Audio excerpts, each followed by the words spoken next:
குரங்கு ஒன்று மரத்தின் மீது ஏறியவாறு துள்ளி குதித்து விளையாடியது. அது விளையாடிய வேகத்தில் மரக்கிளையில் உள்ள கொம்புகள், கிளைகள் எல்லாம் முடிந்தன. இலைகள் எல்லாம் தரையில் உதிர்ந்தன. குரங்கின் இந்த செயலானது மரத்திற்கு கவலையை ஏற்படுத்தியது. அது பணிவோடு குரங்கை நோக்கியது. குரங்கே, நீ என்ன காரியம் செய்து கொண்டிருக்கிறாய்? நான் இங்கு வருபவர்களுக்கெல்லாம் நிழல் கொடுத்து கொண்டிருக்கிறேன். நீயோ என்னை உருக்குலைத்து என் பணியை செய்துவிடாமல் என்னை இடையூறு செய்கின்றாயே.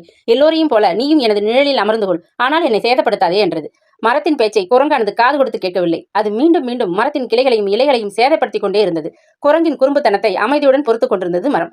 மரத்தின் பொறுமையை கண்டதும் குரங்கு மேலும் தன்னுடைய குறும்புத்தனத்தை அதிகப்படுத்தியது. மரத்தின் உச்சிக்கு சென்ற குரங்கானது அங்கு காணப்படும் துளிர் இலைகளை எல்லாம் பீத்து எறிந்து மரத்தின் வளர்ச்சியை தடுத்திட வேண்டும் என்று மனதில் எண்ணியது.